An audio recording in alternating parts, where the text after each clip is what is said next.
Pues muy buenas tardes. Muchas gracias por hacernos el honor de acompañarnos. A nombre del Instituto Interamericano de Investigación y Docencia en Derechos Humanos, les damos la más cordial bienvenida.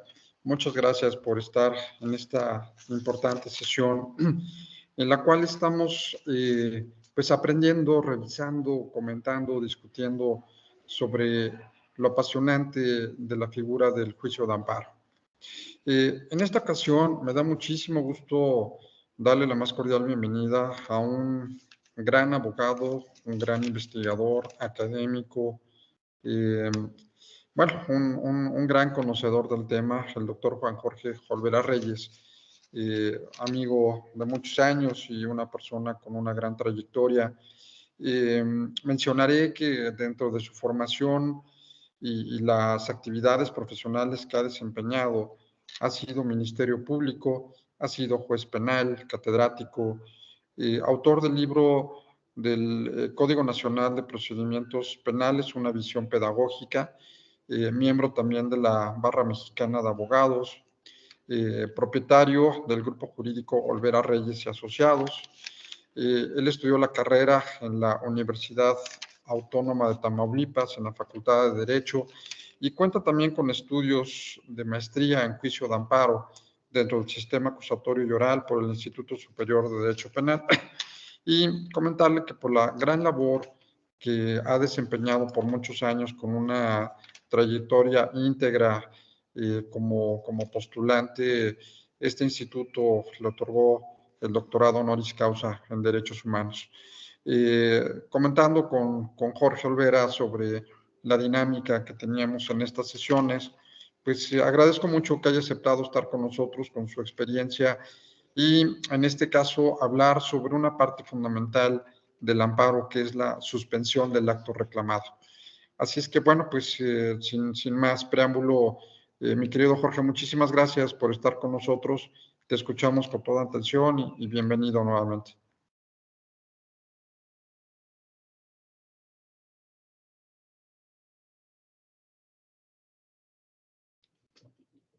Buenas tardes a todos, o buenas noches, según la óptica. Le agradezco la grata invitación y el honor que me brinda mi querido amigo, el doctor Sergio Arellano Rabiela, amigo de ya algunos años en esta brega académica, y pues, sobre todo un gran amigo en cuanto a la vinculación que hemos estado llevando en mucho tiempo y encaminada principalmente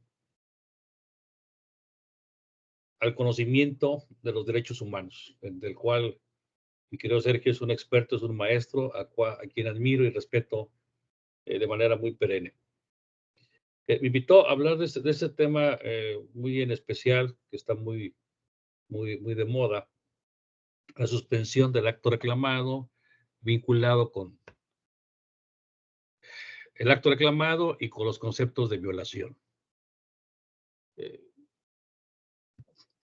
Quisiera establecer, de acuerdo a la dinámica que pretendo exponer, decir, de acuerdo a los criterios que he bajado, algunos criterios, unas tesis en diapositivas, sin ningún inconveniente, sé que los puedes también transmitir a ellos, con mucho gusto. El juicio de amparo, como creo que es el instrumento actual más usado por los abogados en el ámbito jurídico, dada su vinculación con los derechos humanos.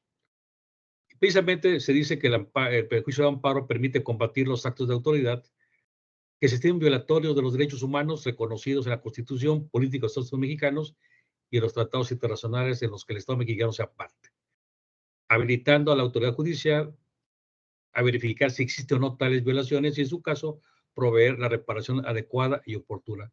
Tenemos que decir, en lo particular, quiero fincar un punto de vista que yo uso mucho en mis clases, es que en el derecho siempre hay una dualidad y hay una regla y excepciones. Siempre vamos a ver reglas y excepciones y dualidad. Y en este caso no es la excepción. Tenemos el juicio de amparo.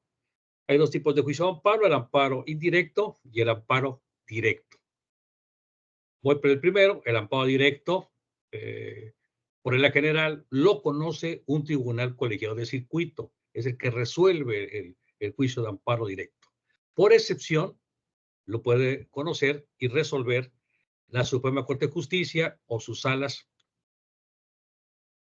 que la integran. ¿Y por qué digo por excepción? Porque ellos pueden ejercer lo que conocemos como la facultad de atracción en ciertos asuntos que por su trascendencia e importancia, ellos, a petición, puede algún ministro de sala o el pleno del tribunal ejercer esa facultad de atracción, que para fines administrativos de ellos le llama CEFA 15, diagonal 24, que es solicitud de ejercicio de facultad de atracción. El juicio de amparo, sabemos que existen dos fundamentos constitucionales que lo regulan, que es el artículo 103 y 107 de la Constitución Política de los Estados Unidos Mexicanos. Por supuesto, tiene su ley reglamentaria, que es la ley de amparo reglamentaria de esos artículos constitucionales. La ley de amparo, hay que dejar el precedente, es una ley de carácter procedimental, no es sustantiva, únicamente maneja procedimiento. Ya lo ha establecido la Corte Americana y se sigue reforzando en los diversos criterios o precedentes ahora llamados, emanados del Semanario Judicial de la Federación, que el juicio de amparo es un medio de control que en sí mismo materializa el derecho humano a un recurso judicial efectivo, en tanto que permite al interesado combatir aquellos actos de autoridad que estime violatorios de los derechos humanos reconocidos en la Constitución Política de los Estados Mexicanos y en los tratados internacionales. Eso es importante decir,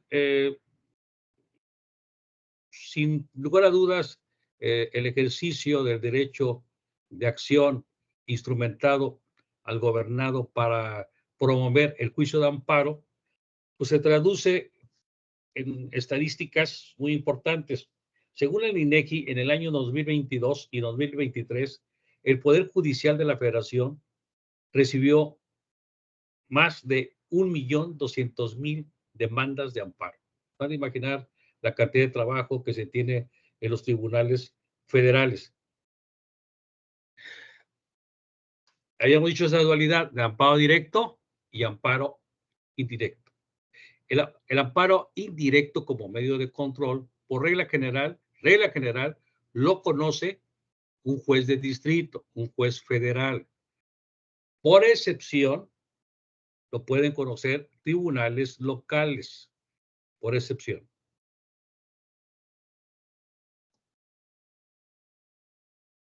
Reiterando lo anterior, la Corte Interamericana ha dicho que el juicio de amparo se encuentra en el ámbito del artículo 25 del Pacto de San José, reconociéndolo por su naturaleza como un procedimiento sencillo y breve que tiene por objeto la tutela de todos los derechos reconocidos por la Constitución y la Convención Americana. Bueno, yo difiero un poco de que sea un procedimiento sencillo y breve. La verdad que en la práctica el juicio de amparo se ha constituido en un procedimiento muy especializado, muy complicado, muy técnico, contrariando sus orígenes, que era muy simple, ahí sí era muy sencillo, allá por 1890, 1900, 1930, hasta los años 50, todavía era un procedimiento sencillo. A partir de los años 60 empieza a revolucionar el juicio de amparo, se vuelve más técnico, más especializado por las áreas que van surgiendo o materia de su aplicación. Y en los tiempos actuales, creo que para todos los abogados no es fácil conocer esta área de amparo, pero siempre he dicho a mis alumnos que quien conoce amparo es una fuente importante de ingresos para el litigante.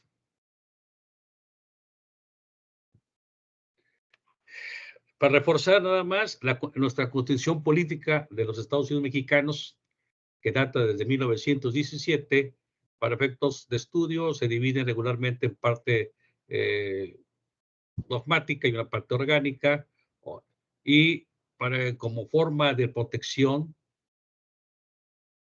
de la parte dogmática es donde participa el juicio de amparo, y por lo que corresponde a la parte orgánica, por regla general, la controversia constitucional, excepciones hay también, que puede conocer algunos casos de la parte dogmática. Ambos son medios de control de la Constitución, tanto el juicio de amparo como una controversia constitucional. Es muy importante establecer como un derecho de todos los ciudadanos el derecho al acceso a la justicia. Se ha establecido, de acuerdo al nuevo paradigma constitucional, al artículo 17, segundo párrafo de la Constitución Política de los Estados Mexicanos, a los criterios obligatorios de la Corte y al artículo 25, numeral 1 de la Convención Americana sobre los Derechos Humanos, el derecho al acceso a la justicia implica el deber del Estado de garantizar la efectividad de los medios de defensa y recursos, a efecto de evitar una demora prolongada en su resolución, derivada de requisitos o formalismos técnicos excesivos o carentes de razonabilidad.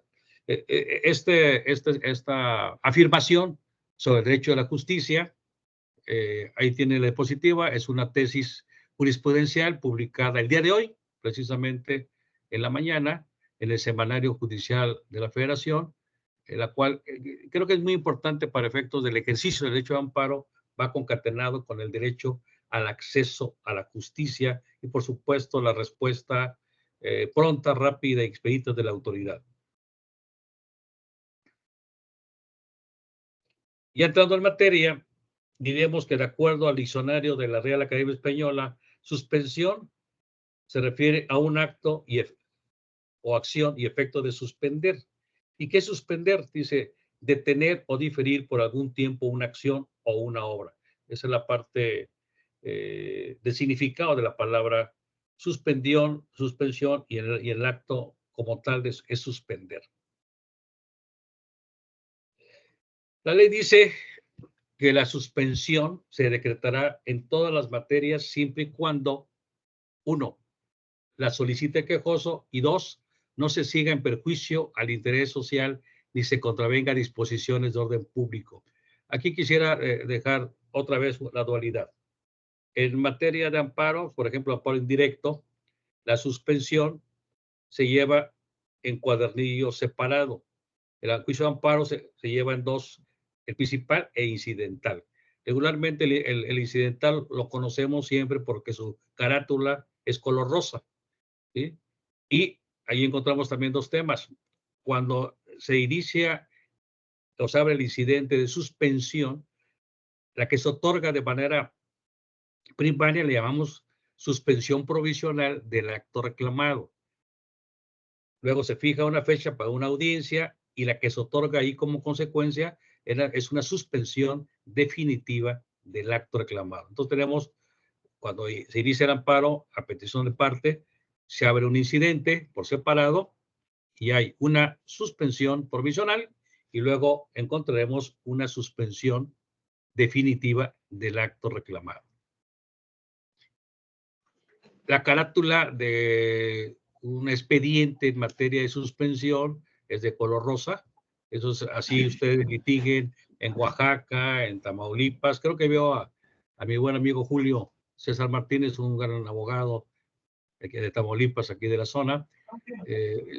Sabemos que en este caso, en todo el país, donde ustedes vayan a litigar, Baja California, Quintana Roo, Jalisco, Nuevo León, en todos los juzgados de distrito, un amparo indirecto, la carátula es de color rosa, pero solamente en los juzgados federales. De una vez hago la observación que en materia de suspensión de un amparo directo, esta lo otorga la autoridad responsable y por supuesto que ahí no utilizan ese tipo de carpeta como una forma de distinción. No hay ningún motivo en especial que yo preguntó por qué rosa y por qué verde el principal. Simplemente yo creo que fue una decisión para efectos administrativos, identificar los expedientes de los juzgados, de poner uno color verde y otro de color rosa. ¿Cuál es la finalidad de la suspensión del acto reclamado? Y se consiste en la instauración de una medida precautoria, es decir, dura durante todo el tiempo que dure el principal. Se extingue el principal, se extiende la suspensión. Esto es también precautoria.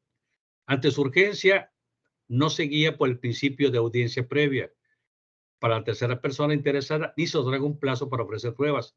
Sí se tiene en cuenta que conforme a su naturaleza se rige, entre otros principios, por el peligro de la demora, el cual tiene como finalidad que se resuelva lo conducente en forma urgente y en el menor plazo posible a fin de preservar la materia del juicio de amparo, mediante un mandato que evite la ejecución en la persona, bienes o derechos de la quejosa o cesar temporalmente los efectos del acto reclamado, incluso mediante la restitución provisional en el goce del derecho violado. Esto es conforme a los artículos 139 y 147 de la Ley de Amparo.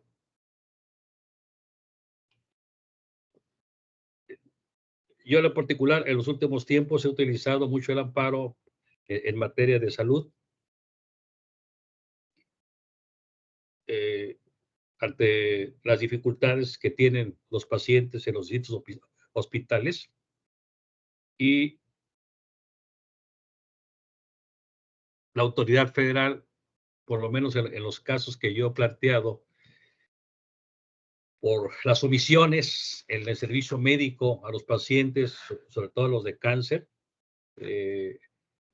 la prontitud en la aceptación de abrir el incidente, de su forma de actuar, ha sido muy importante, y sobre todo por la urgencia y la temática de la salud, han actuado y otorgan la suspensión de plano, ¿sí?, en ese tipo de asuntos. No sé si ya algunos de ustedes han obtenido o han promovido amparos y les han dado algunas suspensiones. ¿No? No, si ustedes me lo permiten, les voy a enviar al doctor Arellano una suspensión, un ejemplo de una suspensión, para que se la remita, una suspensión en la cual es un tema de salud y el juez federal otorgó la suspensión de plano.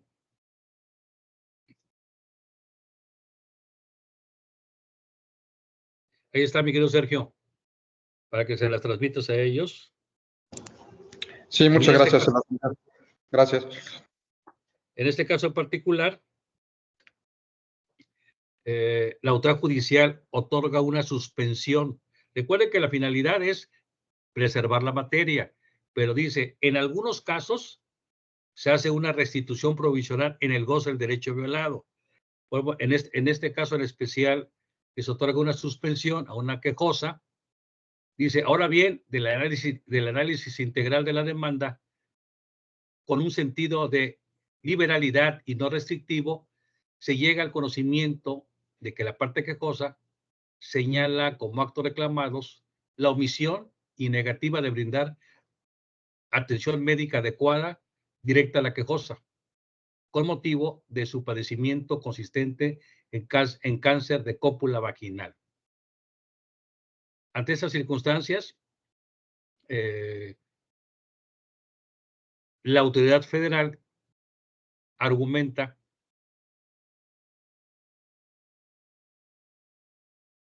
para otorgamiento de la suspensión. Dice, válidamente puede advertirse que el supuesto para que proceda el otorgamiento de la suspensión de plano es que el asunto verse sobre actos cuya naturaleza jurídica sea de entidad grave y requiera de la intervención del juzgador constitucional para paralizarlos de inmediato. La inteligencia que de consumarse o de continuarse harían imposible la reparación de los derechos del gobernado relacionados con su dignidad e integridad, vulnerando con el dictado la ejecución de aquellos. Dice, dicho las palabras, el legislador consideró los actos que ameritan la concesión de la suspensión son aquellos que afectan de manera irreparable e irremediable los bienes jurídicamente tutelados, prioritarios e imprescindibles para las personas. Luego entonces, bajo el análisis integral de la demanda que hace el juzgador, tomando los antecedentes que se le hacen de su conocimiento, entonces, y manifiestan el juzgador en su fundamento, tomando en cuenta lo que acabamos de mencionar sobre la finalidad de la suspensión, dice lo anterior tomando en cuenta la necesidad de tutelar derechos fundamentales relevantes de ataques que se consumarían irreparablemente, la violación, el perjuicio del derecho a la salud, salvaguarda que se efectúa mediante tal medida cautelar en atención a que corresponde al Estado la tutela absoluta de las citadas prerrogativas y previsiblemente se advierte un estado de vulnerabilidad directamente de la parte quejosa, máxime con independencia de la naturaleza de los actos reclamados, positivos o negativos o omisivos. La medida de suspensión debe visualizarse en función de consecuencia jurídica de estos. Y esto como se trata de un derecho a la vida, se da una suspensión de plano. La suspensión de plano para efectos de amparo se plasma en el cuaderno principal, no se abre un incidente, es el mismo principal. ¿Qué es el interés suspensional? Dice, es el vínculo entre quien solicita la medida cautelar, es decir, la parte quejosa, por la posibilidad de afectación a su esfera jurídica, con una determinada relación sustancial en la inteligencia, de que ese interés es distinto de la mera solicitud a que alude la fracción primera del citado artículo 128.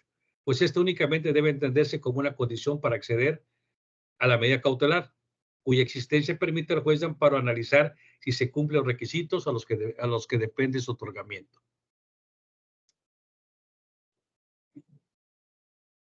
Regularmente en el juicio de amparo, de acuerdo a la Convención Americana, la suspensión se ajusta a lo establecido por el artículo 25 de la de la Convención Americana sobre Derechos Humanos.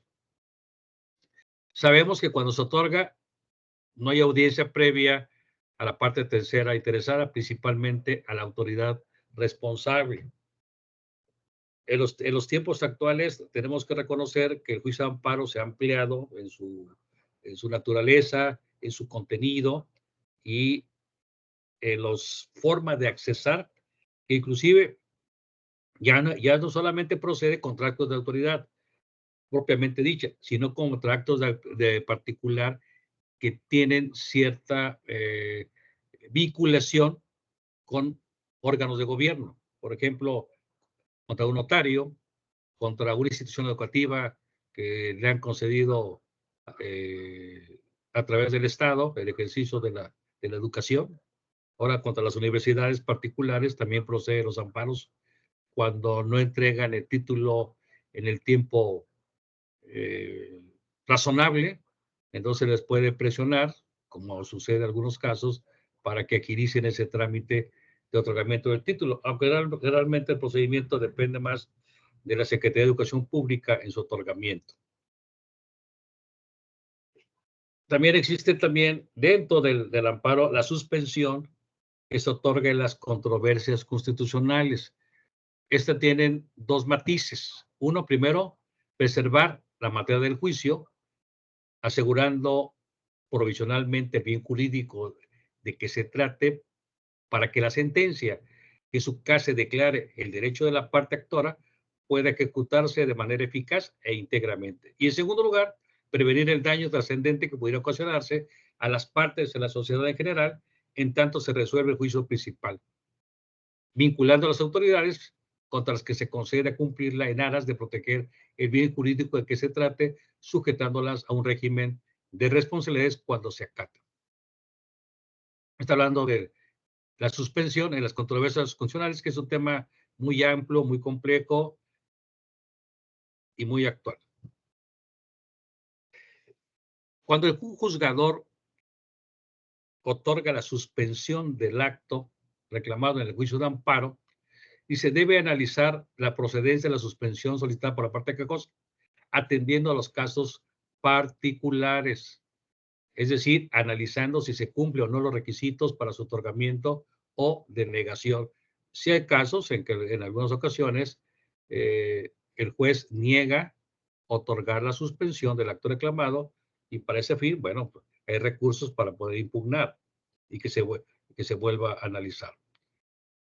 De manera explícita, de acuerdo a una tesis publicada el día de hoy, cuando se otorga la suspensión, en el juicio de amparo se requiere que el quejoso cumpla con los siguientes requisitos. Primero, que la solicite, es decir, a petición de parte, salvo en los casos de excepción que vamos a establecer que se puede otorgar una suspensión de plano, susceptible, por ejemplo, a ver, sabemos que hay, en cuanto a la suspensión, de acuerdo con la ley de amparo, hay una suspensión de oficio, suspensión a petición del quejoso, de la que estamos hablando, y la suspensión de oficio y de plano, que es como la que les acabo de enviar. ¿En qué casos se otorga la suspensión de oficio y de plano, de acuerdo con la ley?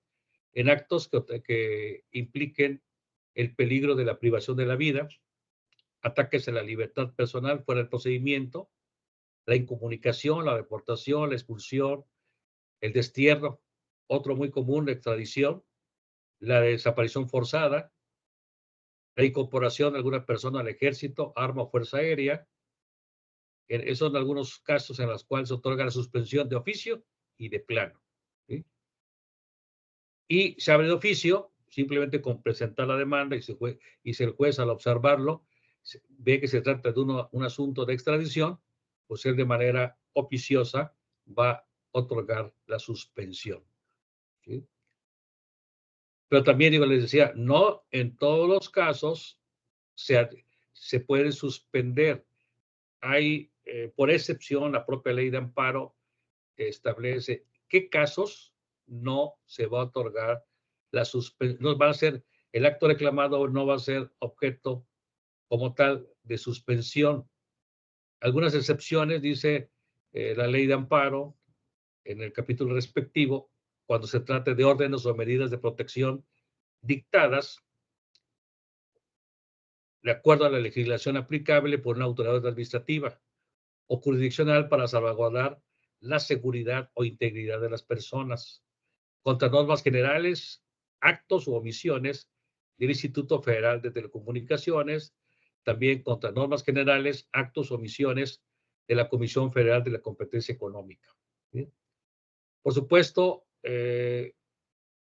también se va a negar la suspensión del acto reclamado cuando de otorgarse se pueda contravenir el interés social o el orden público, por ejemplo, en los casos expresos que refiere la ley, cuando se trate de la reapertura de un centro de vicio o de un área de lenocinio, ¿no?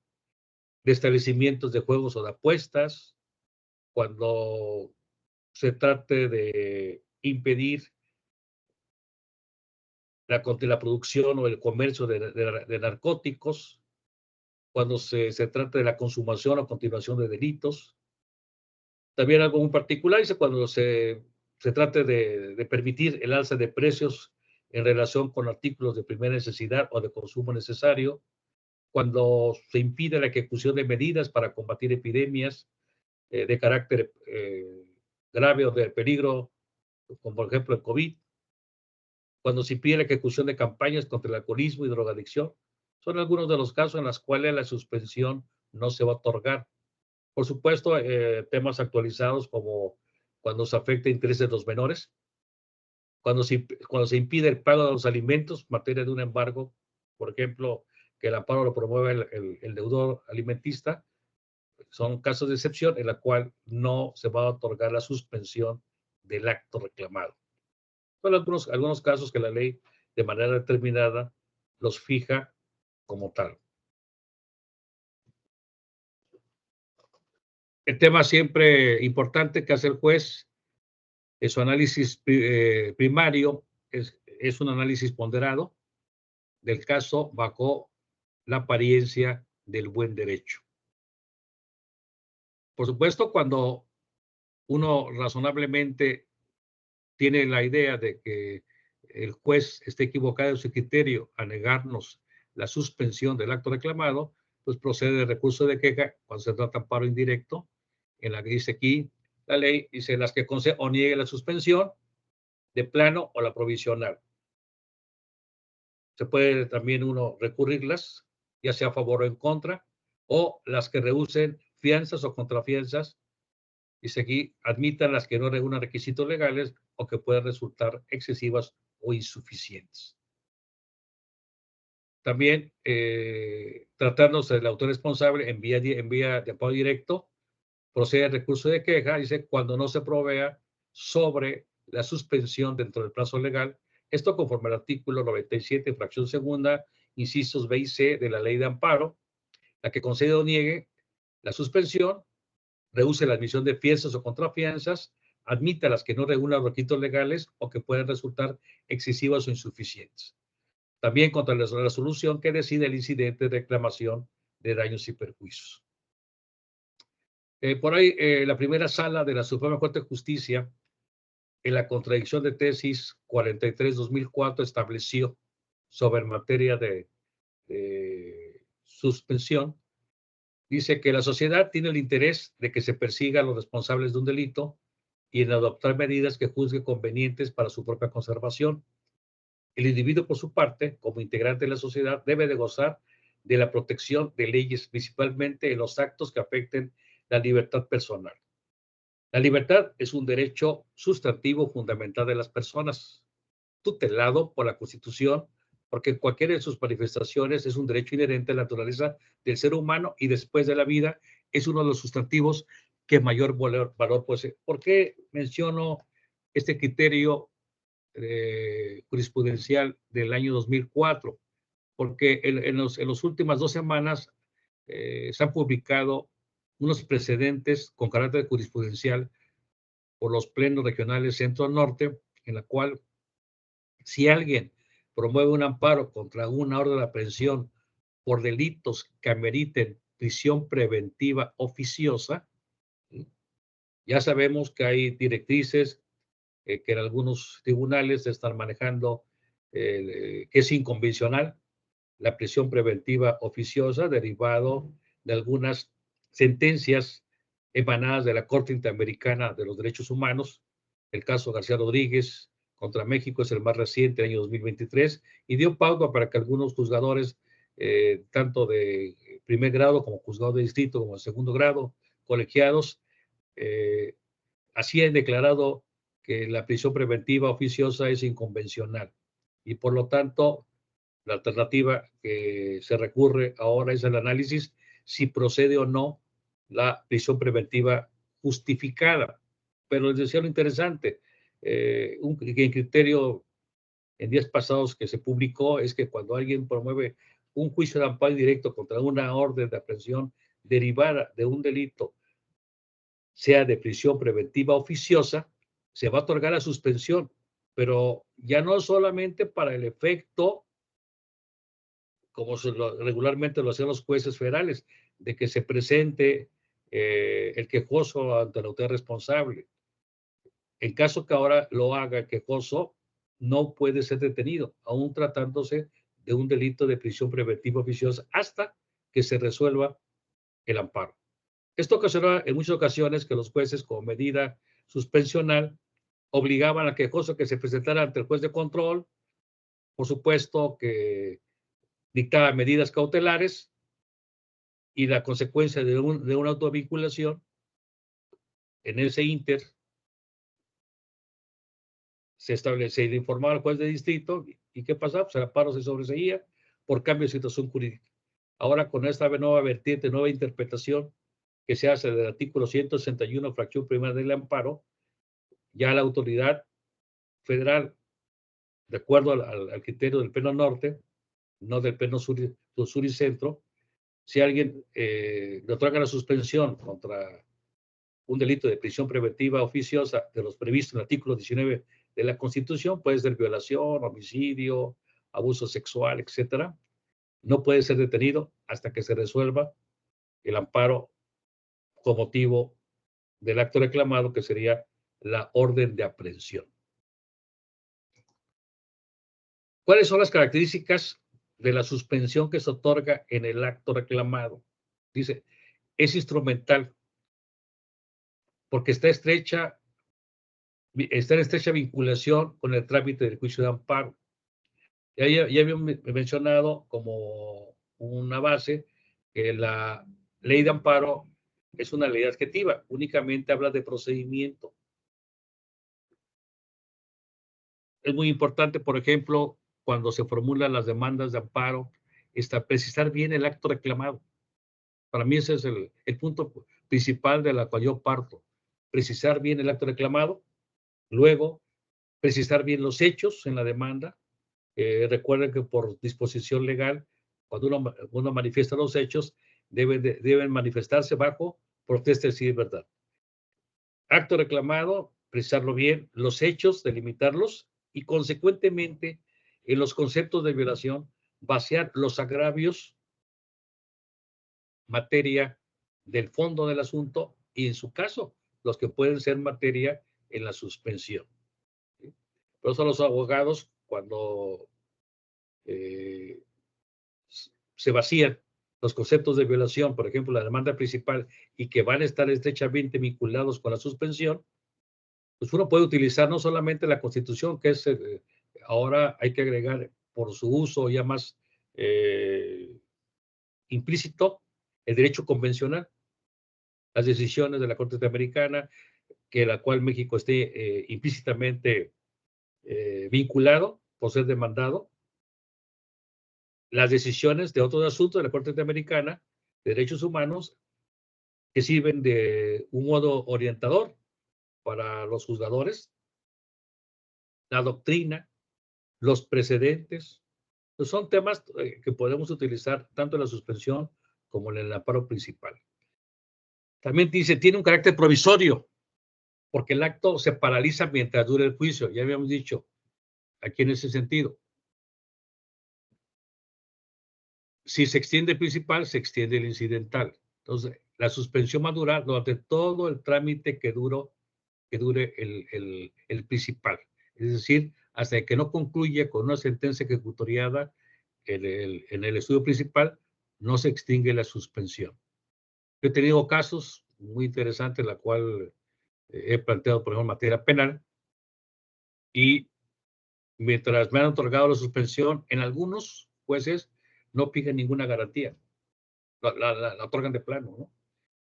Y bajo ese sentir, pues, ha sido beneficioso para el quejoso que está en libertad y hasta que no termine el procedimiento, y afortunadamente han sido resultados positivos de que se otorga la protección constitucional y consecuentemente, bueno, pues nunca la persona es privada de su libertad. También dice es unilateral, porque para conceder la suspensión no es necesario escuchar a las otras partes. Ya habíamos dicho, simplemente el hecho de presentar la demanda y solicitarla, porque esa petición de parte, salvo en los casos de excepción, cuando la autoridad considere que son aquellos de oficio y de plano, pues aunque no lo pidan, el simple análisis integral de la demanda, la autoridad va a abrir, va a conceder la suspensión del acto reclamado, pero regularmente no cuenta con más que la información que le da la parte quejosa y en base al análisis ponderado va a resolver sobre su otorgamiento. Hay muchos actos que puede uno invocar para efecto de suspensiones. Dice, su naturaleza es conservativa, efectivamente, porque la finalidad va a ser conservar la materia del juicio, es decir, el hecho existente y preservar como tal la esencia, lo que es la materia del principal en su análisis constitucional. Tiene un trámite urgente, aunque con diversa graduación. Urgente porque se trata, por ejemplo, de actos de presión de la vida. En este acto, en este proveído que les acabo de enviar, que se refiere a materia de salud, pues fue muy urgente el conocimiento y el otorgamiento de la suspensión.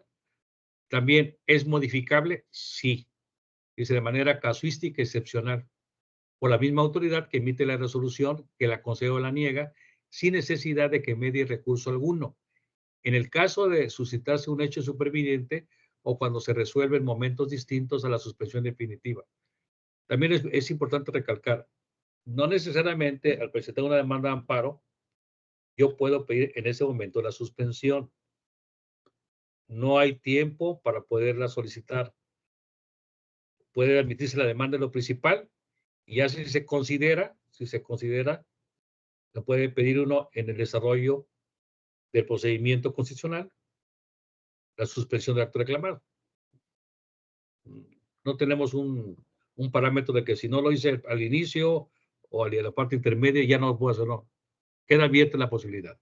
Pero también hay la posibilidad de que se pueda modificar, ¿sí? O que un hecho superviniente también pueda causar esa modificación. Hablando del acto reclamado, que es en la sustancia también de la suspensión provisional, hay unas diversas características de actos reclamados, hablando de actos positivos, que se traducen en la decisión o ejecución de una sede de la autoridad, una orden de aprehensión, por ejemplo. Actos negativos se caracterizan porque la autoridad se rehúsa expresamente a obrar a favor de la pretensión del gobernado. Actos negativos con efectos positivos, dice, son aquellos que en apariencia son negativos, pero sus efectos traen consigo un acto de naturaleza positiva. Actos prohibitivos, mediante esto la autoridad impone al gobernado una restricción, coarta o limita los derechos a quien lo reclaman el amparo. Debo decirle nada más como comentario hablando de estos tipos de actos. Ahorita yo tuve conocimiento de un asunto, de un reclamo internacional de una menor en México, específicamente en Tamaulipas, y la autoridad judicial de primera instancia de lo familiar admite esa solicitud de restitución internacional de un menor y menciona como una orden del juez retirarle a la mamá al menor y turnarlo a un centro de internación, lo es la Procuraduría de la Defensa del Menor en el Estado. Ante esa situación, le ordenaban que tenía 3 días para llevarlo a su internamiento, en tanto durara el procedimiento de restitución.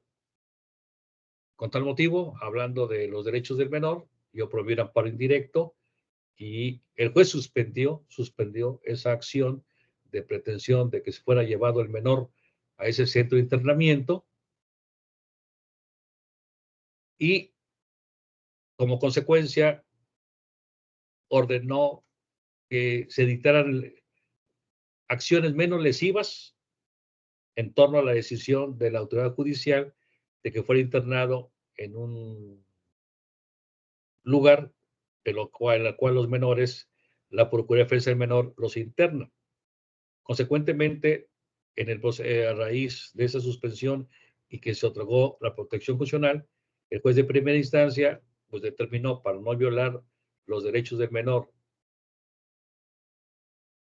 determinó que durante todo el procedimiento, sí, vamos a decir, de orden de la restitución, el menor estuviera al lado de su mamá, bajo los cuidados y responsiva de ella. Y actualmente sigue igual, el procedimiento todavía no culmina, todavía está en un proceso largo, y ya veremos más adelante qué se determina. Existen también actos prohibitivos. Mediante esto, la autoridad impone al gobernador una restricción, coarta o limita los derechos de quien lo reclama en amparo. Actos declarativos, dice, son los que se limitan a evidenciar una situación jurídica determinada, pero no implican modificación alguna de derechos o de situaciones existentes. Actos consumados, aquellos que se han realizado total e íntegramente y que han conseguido plenamente el objeto para el cual fueron dictados. Actos futuros inminentes son aquellos próximos a realizarse, pero que, dadas las características, existe un alto grado de probabilidad de que se lleve a cabo en un lapso breve y reducido. Actos futuros probables e inciertos, en contra, es improcedente la suspensión porque son aquellos respecto a los cuales no existe una certeza clara y fundada de su realización. Actos de tracto sucesivo son los que su realización no tiene unicidad temporal o cronológica, esto es, para la satisfacción integral de su objeto se requiere una sucesión de hechos entre cuya realización media un intervalo específico. ¿Cuáles son? Ya habíamos dicho por ahí, ya les había mencionado las características del acto, la suspensión del acto reclamado.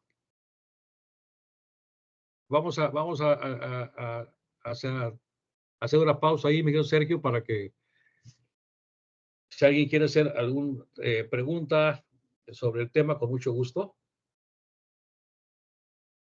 Ahí les pasé el auto. Si ustedes me lo permiten y quieren, como estoy con gente muy profesional, ¿han oído el caso del fiscal de Morelos, Uriel Carmona? Bueno, por ahí mi amigo Gabriel Regino me pasó el amparo indirecto, en la cual, cómo pide la suspensión ahí contra los actos que le hacían la autoridad en contra del fiscal de Morelos. Y si ustedes quieren, se los paso también. Es un amparo muy interesante para que lo tengan ahí de estudio, ¿no? Muchas gracias, Jorge. Pues muy interesante, sobre todo la parte técnica para efecto de poder solicitar de manera adecuada la suspensión del acto reclamado, que finalmente, como bien nos has comentado, pues bueno, tiene un carácter provisional, pero pues que en lo que se resuelve el principal, pues obviamente puede garantizar de momento la protección de derechos fundamentales, que bueno, pues es un punto muy importante. Quizá, digo, a reserva de abrir un poco el espacio de preguntas, si es que hubieran por parte de los participantes de hoy, preguntarte algo obligado.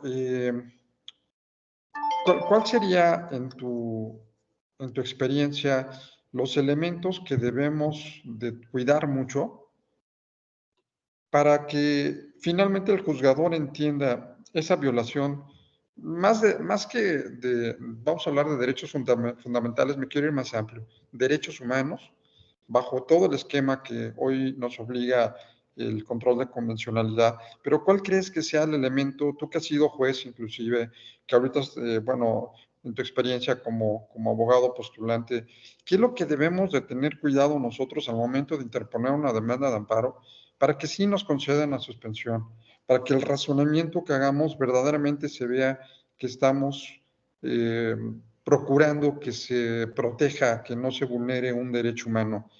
¿Qué razonamiento tenemos que hacer más allá de lo que normalmente se acostumbra, que bueno, pues las típicas demandas, la parte sustantiva, la parte adjetiva, quizá algo de jurisprudencia, algo de doctrina y se acabó, ¿no? Como que un poquito el esquema de hoy para convencer que sí se pueden defender derechos humanos a través del juicio de amparo. ¿Cuál crees que sea el punto medular, el punto clave en tu experiencia? Primero, para mí, es precisar bien el acto reclamado en la demanda, precisarlo. Y precisarlo significa, a veces lo hacemos muy complicado en la forma que queremos desarrollarlo. Si es una orden de aprehensión, pues simplemente decir la orden de aprehensión dictada en mi contra, a veces conocemos el delito, pues por el delito tal, conocemos a veces la autoridad que lo dictó, bueno, el juez de control de tal ciudad, o tal entidad federativa. Y luego la secuencia o sustancia del acto reclamado son los hechos. Allí ser muy explicativos. Algunos requieren decir, señor juez, el hecho que se me imputa, yo no estaba en ese lugar, es falso que yo haya realizado tal acción por estas circunstancias, o se establece que mi domicilio en la cual sucedió los acontecimientos es falso porque yo no estaba en ese domicilio, yo estaba en otro domicilio, exhibo documentos para probarlo, hacer un razonamiento de por qué considero que se están violando mis derechos humanos. Regularmente, pues el derecho a libertad personal, si es en materia penal, si es en materia, por ejemplo, de menores, el interés superior del menor, cuando se lo quieren quitar a la mamá por orden judicial y dárselos al papá, esto está muy de moda. Cuando, por ejemplo, en algunas entidades, tratándose de pensión alimenticia, pudieran imponer más allá de la permitida el pago de la pensión. Entonces, hay que especificar bien los hechos. Ese desglose de los hechos nos va a dar la pauta para en los conceptos de violación, hacer los agravios respectivos bien sustentados. Esa ilación para mí es importante. Y por alguna ocasión, en un evento de la Corte, decían los ministros que será más fácil si en los hechos los abogados planteáramos la interrogante, es decir, ¿qué es lo que quieres con tu amparo? ¿Sí? Es decir, hazme la pregunta y yo te voy a contestar de manera legal a lo que me estás diciendo. Por ejemplo, ¿es válida la orden de aprehensión dictada por el juez de control o el delito, por ejemplo, de fraude, cuando de los hechos se desprende que es de naturaleza civil? Bueno, claro, nosotros hay que dar los argumentos, pero la autoridad dice, dame la pregunta, ¿qué es lo que quieres que yo te conteste de lo que tú me estás reclamando? Y yo te lo voy a decir. Entonces, en base a preguntas, a veces si yo ocupo, en algunos amparos, hago la pregunta, ¿no?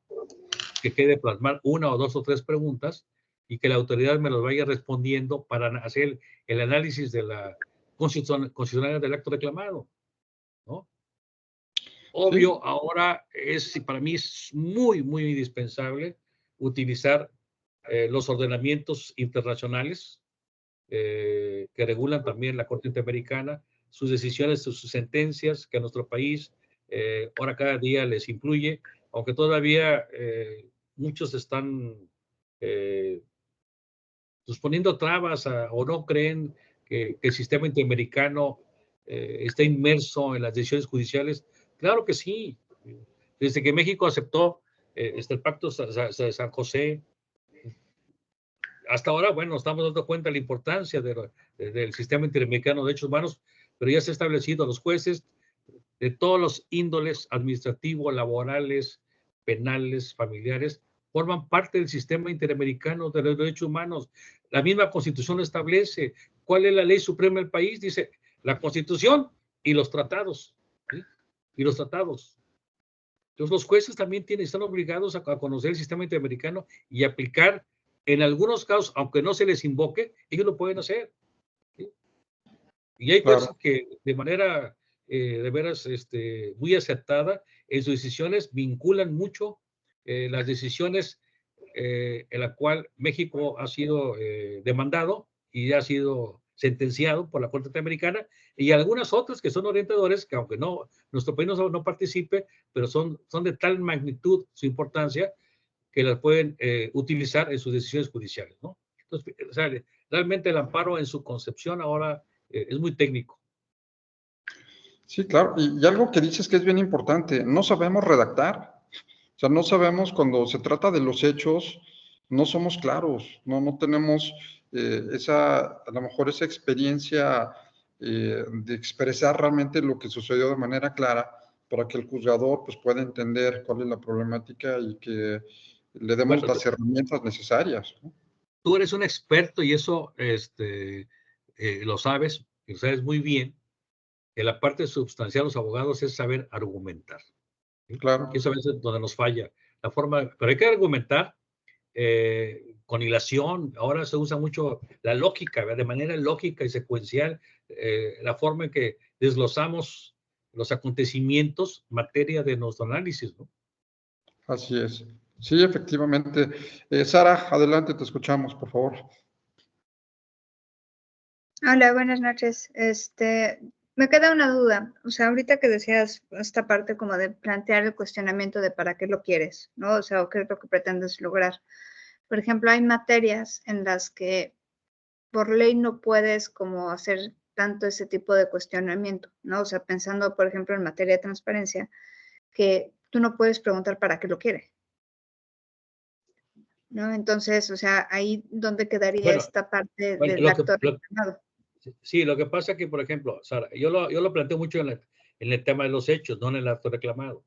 Pero los hechos puedo decir, a ver, es posible que la autoridad, en este caso administrativa, omita o me impida saber sobre este tipo de información cuando no estoy invadiendo, por ejemplo, el tema de privacidad o de confidencialidad.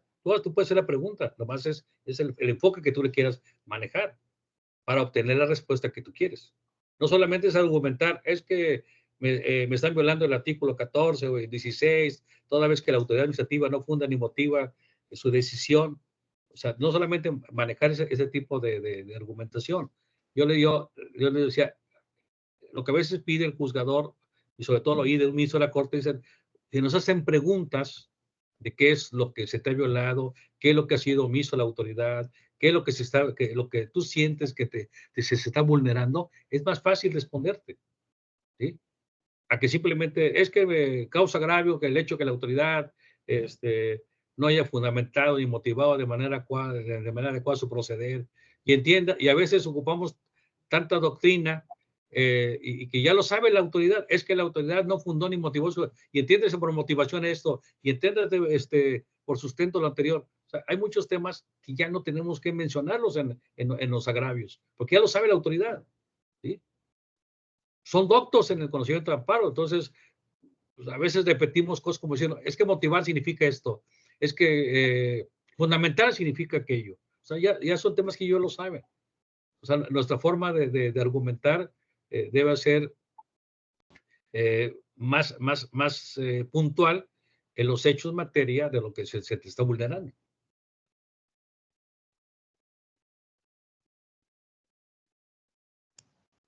Muchas gracias. Bien, ¿alguna otra participación? Buenas Rocío, noches. adelante. Perdón, está Rocío y luego Julio César. Adelante, sí. Rocío, por favor. Doctor, buenas noches. Nada Buenas más noches. una pregunta. ¿Qué opina entonces sobre precisamente la suspensión o la eliminación de la suspensión contra las normas generales? Bueno, esa es una iniciativa que está ahorita en la boga de los comentarios de abogados, por supuesto, tanto los mismos juzgadores, la Asociación de Juzgadores y Magistrados han manifestado sobre su oposición a esa iniciativa que ya está en comisiones y que esperamos pues realmente no se vote a favor. Es una limitante, algunos lo consideran que estaremos en un tema de la arbitrariedad que se está manejando. Y viene otra también que se acaba de presentar también el día 3 de abril, que es la modificación a la ley de amnistía en su artículo 9, en la cual le da facultad exclusiva al Poder Ejecutivo en otorgar ese beneficio a ciertas personas, pues que aunque sean delincuentes, sentenciados o procesados, que según su parecer, cuando den una información para la investigación de un acto relevante del Estado, él les puede otorgar la amnistía. O sea, son temas muy delicados, ojalá no pasen en su votación, pero bueno, la tendencia es que el partido que está en el poder, pues, por mayoría, pudiera lograr este consenso, ¿no? Sí, muchas gracias, doctor. Al contrario, Rocío, un abrazo. Julio César, adelante, por favor. Muy buenas noches, licenciado Juan Jorge Olvera. Mi querido Julio, ¿cómo estás? Un gusto saludarte siempre. Igualmente. Sabes que se te aprecia y se te quiere, Julio. Igualmente, muchas gracias. Un comentario nada más. Yo soy abogado de una escuela particular y me he enfrentado a un tema muy grande, ahorita precisamente sobre la suspensión y lo que es el abuso del derecho educativo, lo que es el abuso del juicio de amparo. Porque es verdad todo lo que nos ofrece el juicio de amparo y la suspensión máximo, pero hay personas que abusan de esta situación como no tienen idea. Yo tengo en la escuela padres de familia que presentan, sus hijos reprueban años, siguen indisciplina, tienen notas malas y pues la escuela los separa, ya no los quiere ahí. Inmediatamente lo hace, en el mes de agosto que sucede esto, ellos interponen un juicio de amparo y solicitan la suspensión. Y como La suspensión se trata de la inscripción obligatoria del alumno y si no se hace, se queda sin materia el amparo, entonces se la conceden sin fianza, sin ningún peso. Los oficios de amparo, como sabemos, tardan 1 o 2 años porque tengo un alumno que tiene 3 amparos, 3 años y no paga ni un peso en la escuela porque los 3 años ha presentado distintos amparos. Cada vez que lo vamos a sacar en el mes de agosto porque va a reprobar, viene el otro amparo. Viene la suspensión, vienen los informes y como escuela privada somos autoridad responsable. Entonces yo lo he llamado abuso del derecho educativo y abuso del juicio de amparo, porque los jueces de distrito no quieren por no molestar al menor y lo de las leyes, interés superior del menor, interior de los niños, protección de los niños y las niñas y todo esto, no quieren dictar fallos en contra de los menores, no quieren y alargan los asuntos, alargan los juicios y los alargan y ya cuando el niño terminó el ciclo, ya viene el otro ciclo, viene otro amparo y el niño no está pagando colegiaturas y le digo al juez, oye, pues uno de los requisitos de la suspensión es que pague colegiaturas. Sí, pero es que no puedo hacer nada, manifiéstalo por escrito y en sentencia lo resuelvo. Tengo un amparo en agosto del año pasado y ahorita todavía no se celebra la audiencia constitucional, porque hay tantos recursos de queja interpuestos que se suspenden los amparos y no hay audiencia hasta que no se resuelvan en Ciudad Victoria, en el tribunal colegiado, y tardan hasta 1 año en resolver las quejas. Entonces yo digo, es increíble el abuso que se hace de este medio de defensa. Coincido contigo, porque yo también asesoro a una universidad privada en la zona Sí. y he contestado amparos. Yo lo que creo con este tiempo que recientemente han surgido ese tipo de amparos contra instituciones, contra escuelas privadas, sugiero, pues no sé, modificar el reglamento administrativo y Así poner es. cierta normatividad en la cual evites esa consecuencia de los amparos, sobre todo, como tú dices, que los promueven a la suspensión y te obligan a que le sigas proporcionando la educación y no dice el juez, pues que pague su colegiatura, ¿no? No, pues, así que la es. siga gozando de manera privada y gratis. Y no la quieren pagar porque el juez dice que hasta en sentencia lo va a resolver y se lleva 1 año en la sentencia y ya no pagó todo el ciclo escolar. Y sus compañeros sí, entonces aquí yo veo una discriminación a sus compañeros. Y es increíble que las autoridades tengan miedo a entrar a estos temas. Tienen mucho miedo. Y además, como tú también dices, si bien es cierto, la Corte Interamericana que debe ser, dice, un medio de defensa ágil, sencillo y eficaz, en la práctica, los recursos de queja tardan en el colegiado, Así es. las revisiones tardan en el colegiado, Así es. y lo que pudiera ser un procedimiento de 3 meses, se te alarga 1 año, año y medio. Así es. Tengo una revisión que tiene 3 años. Han cambiado los magistrados como 6 veces en el tribunal colegiado y no han podido resolver. Y es increíble. Y precisamente lo que veo que la celeridad que llama en estas situaciones no existe. No, yo también tengo un asunto penal donde tardaron en resolver un amparo y al final de cuentas lo hacen para efectos. Tardaron 3 años, 6 meses. Lo tengo así Sí. como, bueno, Sí. aunque ya no es mi cliente, pero lo voy a referir. El amparo contra la extradición del exgobernador de Tamaulipas, actualmente candidato a senador, es un amparo que está en revisión y se promovió en el año 2018, estamos en 2024 y todavía no se resuelve en el tribunal colegiado. Es verdad.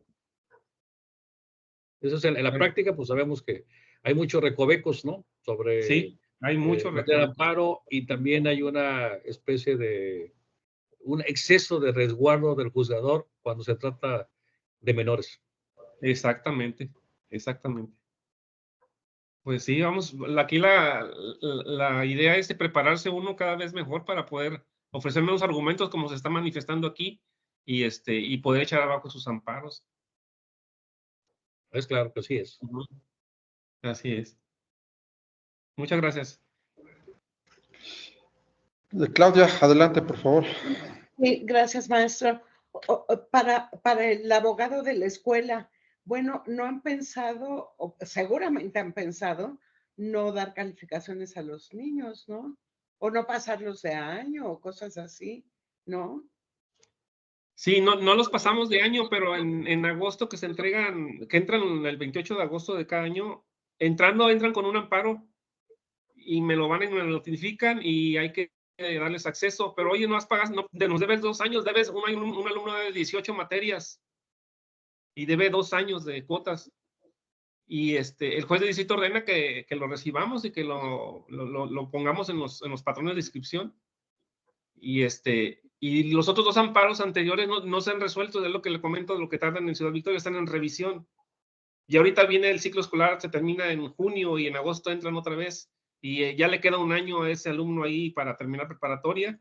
Y viene otro amparo, yo creo, para terminarla gratis, y ya se aventó 4 años ahí. Bueno, y no hay nada contra los jueces, no hay ningún medio de defensa. Bueno, sí pueden impugnar, por supuesto, la concesión o la negativa, pueden impugnarlo, pero es la tardanza, y para mí en particular, ese tratamiento que le da el juzgador cuando se trata de menores, bajo el principio del interés superior del menor, es Exacto. una protección demasiado amplia que les proporcionan, muy amplia, y casi insalvable, ¿verdad? Así es. Sí, claro, gracias, sí. Muy bien, ¿alguna otra intervención, pregunta? ¿Alguna otra participación? Yo les diría que el juicio de amparo es lo más hermoso que tenemos ahorita para defendernos contra los actos de autoridad. Háblese de la autoridad propiamente como de actos de particulares, que ahora se extendió, ¿no? Pero en la práctica también sabemos que algunas temáticas pues, son muy tardados, ¿sí? No es tan rápido como uno piensa, no es tan ágil como uno piensa, no es tan sencillo como uno piensa. Al contrario, es muy técnico, muy complicado, muy tardado, no es susceptible de uno predecir, como a veces la gente quiere, cuánto tiempo va a durar el trámite, ¿no? Yo creo que se ha desbordado mucho la tardanza en las decisiones. A veces uno entiende, les decía, según datos del INEGI, el año 2022-2023, el Poder Judicial de la Federación, en materia, sobre todo en asuntos de amparo, tuvieron arriba del 1.250.000 casos de trámites de juicios de amparo, ¿no? Es un mundo de gente, de gente que se ocupa, que es insuficiente, pero además, pues, y recuerden con las acotaciones que se han pretendido hacer, de que ahora se pretende cobrar al Poder Judicial la utilización de algunas dependencias del gobierno, como telégrafos nacionales, o de correos, que antes ellos tenían su, vamos a decir, evitación de pago, y ahora se pretende que también pague el Poder Judicial la utilización de sus servicios.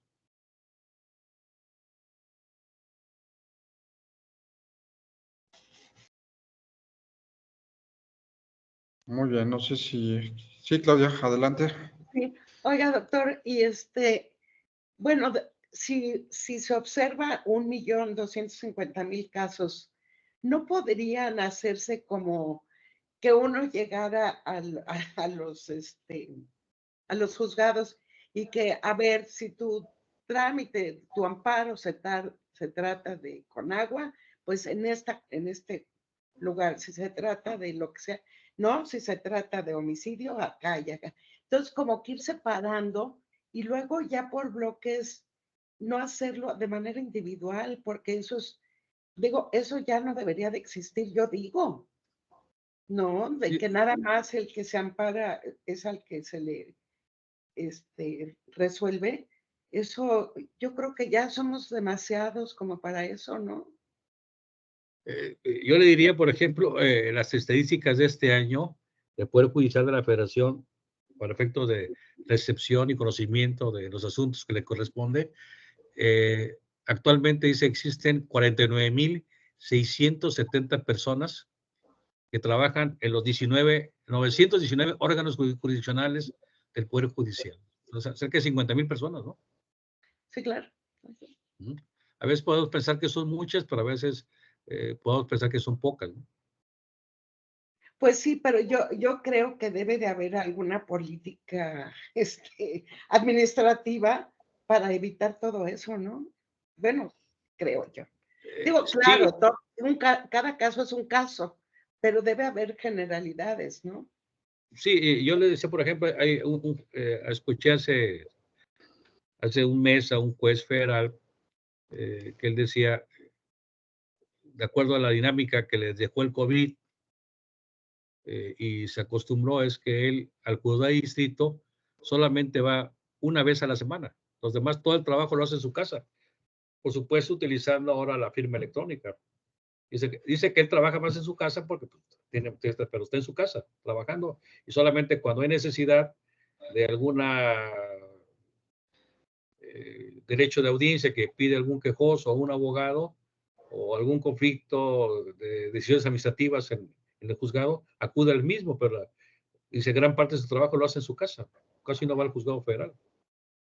Eso algunos pues podemos pensar pues que no es lo adecuado, porque su función la debe ejercer en los edificios públicos, pero bueno, son temáticas que ahora sí cada quien se están adaptando. Algunas audiencias, por ejemplo, los demás colegiados, los magistrados lo hacen en su casa, a distancia, a través del medio digital. Ya no es presencial. No obstante que la ley dice que son públicas, que uno puede asistir. Sí, pero puede asistir también en línea, ¿no? También. Cuando uno lo pide, claro. Claro, Sí, pues. Gracias, doctor. Pues, mi querido Jorge, realmente muy interesante todo lo que nos has comentado. Nos invita a seguir estudiando, nos invita a seguir profundizando, a ver cada caso que nos pueda nutrir, obviamente, para mayores elementos. Y sin duda, el amparo es una figura muy bonita, una figura muy técnica, efectivamente, muy complicada. Pero bueno, pues finalmente es el mecanismo que debemos utilizar para la defensa de nuestros derechos humanos en nuestro país. Yo siempre he dicho, bueno, pues están los mecanismos internacionales, ¿no? Está la Comisión, está la Corte Interamericana, pero los tiempos, quizá los tiempos es lo que no nos ayuda mucho, ¿no? La carga, el tiempo que nos llevaría que nos digan que sí dentro del sistema interamericano, ¿no? Sí, efectivamente, hubo una violación de un derecho, pero ¿después de cuántos años? Justicia que no es, decía Séneca, ¿no? Justicia que no es pronta, no es justicia.